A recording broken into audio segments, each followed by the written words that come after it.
they don't have the bullshit, which I have to deal with and which I suspect you have to deal with. And the bullshit is that part which says, what's it about? What the fuck am I doing? How do I do it better? What's my responsibility? What's not my responsibility? What's love about? What are all these fucking complicated issues about?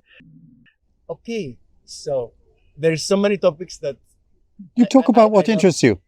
So, do you feel there is a problem with too much freedom, affirmation? I've talked with a few people already, and I feel like people want two things that they're opposite to each other. One is that the state protects us from everything, and the other is that we have all the freedom we want to do whatever the hell we want. And I don't think we can have ultimate freedom and ultimate protection, because safety comes with the cost of limitation of freedom to do stupid things. Of course, you're right. The question is where? Where is that middle point? My inclination is towards greater personal responsibility and more freedom to live in a less risk-averse society. But I understand that for populations suffering poverty, suffering slowdown, suffering economic losses, the need for some kind of protection becomes more important. We have things like AI developing, which are unlikely to be dangerous. I'm working with an architect at the moment who is building a gallery, an art gallery for me and the trust I run in the west of England. And his entire system, 120 people, one of the most famous architects in Europe, has been shut down, and he is being blackmailed by hackers to pay a ransom for them to open it again. This may, in some respects, not be terribly important. It's only money. But it could bankrupt a smaller firm, and it is a sign of the power of the new intelligence systems that we have developing. So people are frightened. So that's the negative side of it, of course. We can see also the abundance. I mean, I'm not a good programmer, but now I can ask ChatGPT to write my code for me if I need to do something. I still maintain that I don't want to put words in your mouth, but I want to try to extract what you say in a fashion that I understand. Yes, please. Would you say the welfare state is too much in the West, and maybe, though it should be a lot of welfare state in the developing countries? Would you attest to that? The welfare state is something which depends on the economic stability of a country. The so-called most powerful country on the planet doesn't have a proper welfare state. Would you think they should? I have been deeply shocked that America does not have a welfare state that functions better than what Obama did. I'm deeply shocked that America has gun laws that are more barbaric than the Middle Ages. But the fact is, to provide a welfare state for the African countries can only be done by outsiders, i.e. America, China, the EU. And until we start taking more pains for the poorer countries as a responsibility of the richer countries, for things like immigration, as well as welfare, as well as food supplies, as well as economic growth, as well as climate change, until we start taking some extra responsibility, the situation can only get worse. You talk about a society that's bountiful or plenty, or a world that's comparatively bountiful or plenty. No, the West, maybe. The West is bountiful and plenty, and all being well, you and your family and your children will manage okay, but you will not have as much as we did. You will not have as great liberties as we did. You will not have as much freedom as we did, I suspect. And there are other issues that we don't think about. An increasing percentage of the population is old, like me. And a decreasing percentage of the population is paying for them. That's becoming a greater hardship. We don't have population growth in Europe. We don't have population growth in Japan. We're reducing population growth in countries like America. In Italy, the population growth is terrible. I don't know what it's like in Greece or in Germany, but as far as I know, it's going down. Let's go to the same direction, yeah. I would say. Maybe Greece is lagging a little bit to the most wealthy countries, but we are following. It depends on the metric. In 5 or 10 years you follow. Exactly. So we do have a number of issues which it begins to suggest to me that we can only deal with them together. I.e., we're going to have to create a more functional United Nations, put our resources closer together, and be sharing information, technology, food considerably better. There's so many starting points that you gave me that I would like to comment on. Maybe I would like to choose energy, climate change. Yes. First of all, with your general premise, I would say I totally agree. I don't know if I have knowledge enough to know that that's the best. I've traveled quite a lot in the Arctic, which is a place I love. And I've traveled a lot with hunter-gatherer hunter-gatherers. We still have hunter-gatherers on this planet whose relationship to nature, the natural surroundings, the natural environment is actually more profound, more interesting, more valuable, I think, than ours. And those involve traveling across from the Atlantic to the Barents Sea with dogs in winter down to minus 40, 50 degrees, looking at climate change with Sami reindeer herders and professional scientists from the world organizations. We were working with a program called The History of Winter, which was a NASA program. And what we saw was perfectly clear. The Sami knew the difference between weather and climate change, and the scientists didn't. They modeled their lives and the future without paying attention to the need to change, the need to adapt, the need to be genuinely thinking of how to continue operating effectively. So we need a lot of help. But this is a liminal case. Like the people who live in places where their life is dependent more with their own culture and nature than with the global economy, right? Yeah. Which are the example you gave me, if I understand correctly. These types of people or tribes, they always have to adapt, like they have the same problem forever, I would like to argue. But we do too, but we just haven't noticed. I don't think so. We are building buffers of prosperity to shield us from the nature. Exactly, but that's not a long-term proposition. Why not? Because the buffers of prosperity are going to face disasters, natural disasters. Lebanon, Morocco, Libya. Have you noticed? Only the poor people die is the problem. Oh yes, that's true, and that's a very good argument. If you're wealthy, climate change cannot touch you. Let's stay. It can't touch us for a little longer. You cannot say that it won't touch us. I'd love to argue that that's indefinitely. I think you're wrong, because it's going to get a smaller and smaller proportion of rich people until it's only the very, very, very rich who can build igloos for them with supplied oxygen from Timbuktu or wherever. Yes, if we get to the apocalyptic stage. We're not far off if you look at the way climate has changed and where everyone can see it now. So it's not just very poor people, it's also poor people, it's also lower middle class people. We have something called the Red Belt in England, which is a bunch of Labour constituencies, political constituencies in the north of England, which voted Conservative because they were worried about their finances. They were worried about climate change being used against them to make them buy different kinds of cars and so on and so forth. They're probably going to go back to voting Labour now. But the fact is, these things are affecting much larger section of society than governments realize, I believe. And I think the next election will prove it. Yeah, I think the arguments that the conservative politicians make for people to vote, they're so pandering, I don't know, so naive sometimes.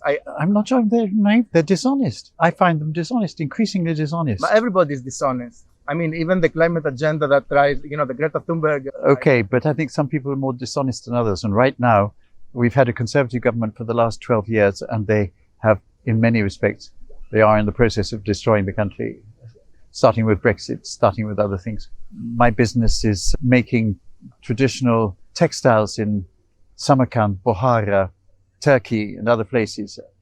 Our problems have been increased 20 times by the new rules, which were importation, paperwork, and legislation that is against us for work in Europe, for selling and so on in Europe. So these were straightforward lies from a Conservative party that's supposed to be in favor of people being able to make a living. Anyway, that's obviously it's a personal view, but it's a personal view based on what I perceive as reality. And also you have hands-on experience with being affected by it. So it's not like theoretical. You actually... It's not absolutely not theoretical. Doing worse because of... Yeah. I've been left-wing for most of my life, and I know there are lots of things that are not particularly right with the left wing, just the same as with the right wing. But right now, we have lost any moral status, I think, as a country, as a government, promising to be in the forefront of dealing with the environment and climate change. And we are a part of the general movement towards virtual reality and virtual truth. And then why not virtual lies? And what's the difference? But so would you argue that it's never been that way? Because in my understanding, it's always been the theme of you know. People always behave badly throughout Social history. consciousness is to some big extent steered by the media, right? And the media is, the king would say a lot of bullshit to just stay the king, even if everybody says. And everyone would, including the media, would say lots of bullshit to stay in power. But, one of the issues, I don't think it's always been like this. We've had terrible things. We've had terrible wars. We've had terrible crimes. We've had enormous corruption throughout history, of course. But remember something that I think is perhaps one of the most important considerations. From the Second World War, life for humans has changed faster, I think, than in any point in history. Absolutely. That change is something that we have not adapted to. Yes. That change is something that we have a very small understanding of. That change has created anxieties, stress, confusion, and the possibility to lie more successfully than I think we have ever been able to do, because you can do it on such a huge scale. I agree with everything. What I don't know if you would agree with me or not is that change. What is the change? Is it the Industrial Revolution, the Information Revolution, all this stuff? Or it's a brain revolution. It's a psychological revolution. It's a social conscience revolution. It's a morality revolution. The prerequisite for all this stuff, I think, is the material abundance that the Industrial Revolution and then the technological revolution has given us. Has provided. The energy also, like many people say bad things about fracking the world for the better. I understand, for example. It's changed the world for more, it's given the world more oil and cheaper. There is an argument which is not taken seriously, that it's also damaging. As we know, it's damaging for underground water systems, ecosystems and so on. So, there's always, and I think on the whole, when we see a way of making money, we forget about whatever it might be, pollution, poisoning. It's like agricultural context. I've got a property that I look after, an old house in Herefordshire. We've taken back the land all around the land all around from the local farmers. A few months ago in the spring, we did research with 20 volunteers on 1 acre of land. In that 1 acre, we could not find one worm. One worm means, not one worm, means essentially that the land is dead. Barren, yeah. It's become barren. Become barren to a meter, almost a meter, hard, solid. And what it grows needs every kind of pesticide, every kind of assistance, and the quality in terms of product is reduced by something like 80%. So the bread we're eating, the food we're eating, the eggs we're getting from the chickens who are eating the grass, the nutritional value is up to 80% less than it used to be. So all these things are contributing to our panic, a kind of panic. Certainly in our generation now, I think in the next generation between us, and your generation is the ones who I feel are going to have to face this with courage and a bigger sense of responsibility than we've managed. I'm somehow optimistic for the Gen A, I think they're called. The kids that are teenagers now, Gen A. You're optimistic for them? Yes. I see my grandchildren. How do you feel about your grandchildren? That's a great... Well, besides the fact that they're the best, obviously, and wonderful and intelligent and smart and open and friendly and loving and thoughtful. And unironically, right? I'm laughing at myself a bit. Of course, I think they're wonderful because they're my grandchildren. I think they're quite smart. Their parents, I think, have brought them up quite tough. But I see an awful lot of kids of 16, 17 and work with them. We do a Back to the Wild project at this place where we have troubled, vulnerable kids. They haven't the foggiest idea where they are. They don't know where they're going. And the most likely is they'll go into crime, drugs, babies at 16. All that. I hear you, and that's soul crashing, but this is the only sample you have, which is a very selective sample, right? It's a selective sample, but when I was doing the trips in the Arctic, we had school children helping us with the logistics and so on. A couple of them were brilliant. A lot of them nearly let one of our team die because, they forgot and they had a good party out. So, yes, of course, all our friends are subjective. What's your name? Anthony. Anthony, and I'm Adam. Adam. Anthony, our opinions are subjective, and I'm talking I'm just talking about me and attempting to look at the world with some clarity. I'm essentially a positive human being. So I look for the best, and I want your generation and the ones below you to have the strength to manage. I want you to be more risk-free, not risk-averse. I want you to be more curious, more inquisitive. I want you to look further, stretch further. And I hope you can, because it's going to depend on your being able to do that. I hope many people do. I hope many people do. And I mean, it's impossible to say how would one's life develop if they had different circumstances. Yeah. But for example, I myself worry a lot about the prevalence of the internet. You know, you see so many kids with their phones and stuff. Yep. But you know what? If I think of myself, when I was a teenager, the internet was just being invented. So I didn't live with the internet. And I was so freaking lonely. I had zero friends because I had some interests that nobody shared in my small school, and that was my pool, you know. And what was your interest? I was kind of software, like Photoshop, design, software, drawing, something between arts and technology. I was spending hours to think what's the optimal position for the button in the CD player, things like that. Yes. But like there was literally no one to talk about these things. I tried, and you know, if I had the internet, I would have found my community maybe, and I would live less miserable teenage years, and maybe I would have flourished early or something. I don't know. Like, how are you flourishing now? You're obviously a communicator. I'm deeply impressed by your English. thanks so much. How did you learn? I don't live in Greece since more than 10 years ago. So my primary language when I speak is English. So I cannot complain about my life. It's a decent life, but... You had a tough time growing up, and were lonely growing up. I mean, we all do, right? Like the fact... No? Lots of us. I did. Most of people have a tough time. I had a lonely life when I was growing up because I was strange, odd, all the rest of it. Not lonely, the tough. I mean... Yeah, well, you know, I'm not complaining. I'm just saying that it was a tough training sometimes to grow up. But all my friends, all the people I really care for today are odd, different, unusual, oversensitive, vulnerable, artistic, creative, a pain in the ass. They're more interesting. They're more curious, these people. And I'm fascinated by trying to understand better. I'm getting to the end of my life, and I've got quite a bit more to learn before I slide off my plate. See, this mindset is wonderful because many people say, you know, seen it all, done it all, fuck you all, you know, kind of. Well, I think the opposite. I feel that I've got to hurry up. I'm running out of time, and there are a number of things I still need to work out. Principally, the things like, how can we best become as functional human beings as we can for ourselves, for those we love and cherish, and for anyone? How do we do this? So, you know, Picasso said, when someone asked him, what's it all about? He said, well, the purpose of life is to find yourself, and the meaning of life is to give it away. I love it. So do I.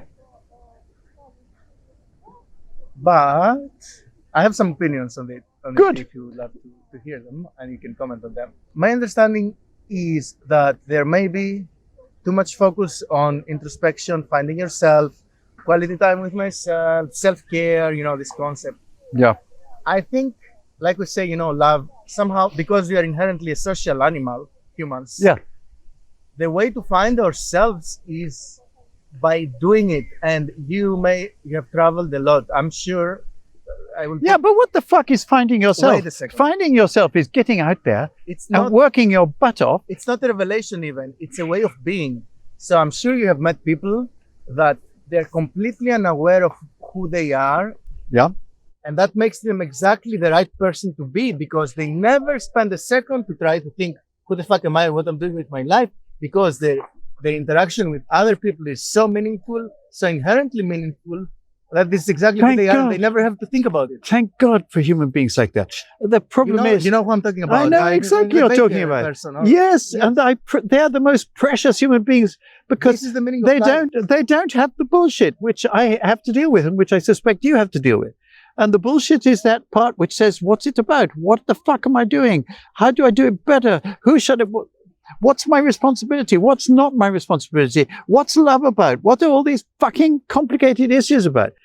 Thank God the baker doesn't have it. When I see the baker, the one you're talking about, the one I know, I smell his bread and I think, thank God for humans like this. Luckily there are. And I go and learn. I try and learn from them too.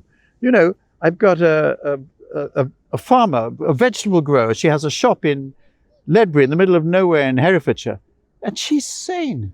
She's just practical and sane. So they've got to help these Afghans. And what do you want? Do you want these carrots? These are untouched by pesticides and all the rest of it, or these, or these, or these. And every time I go into the shop, I just feel this is a human being who does not have particular complexes, who is not anguishing about shit.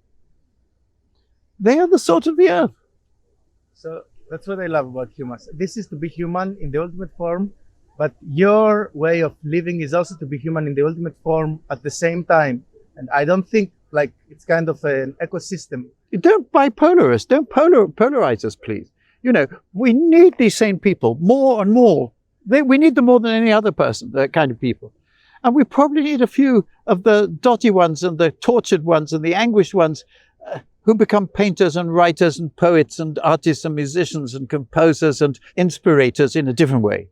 We need a few of them. We've probably got too many because a lot of them are bullshit artists. What is motivational speaker? But then what's your question? Isn't that the answer? Like what is life, how to live life or whatever? What did you ask before? I feel like it's not such a difficult question. I'm saying that it takes the time it takes. And even when one's an old fart like I am, there are still questions to ask. And I have about half a dozen jobs. I work pretty hard. I've just come back from running a music festival in Sweden. I run a music festival, a garden festival, and a poetry festival in England. I run an old house open to the public where we have something called Back to the Wild, which is teaching vulnerable teenagers, male and female, to not get scared of spiders or owls hooting in the dark, to recognize the stars, to build a shelter out of leaves and branches, to skin a rabbit, and all this kind of thing. We run dance workshops. We run old people's workshops. I've got enough to do. And I don't have that much time to think about being a holier than thou and developing myself into a spiritual, enlightened human being. In fact, I couldn't care a damn about whether I'm enlightened or not. I'm just getting on with the shit I have and with my own issues. I'm bipolar, which means that I go up and down like a yo-yo.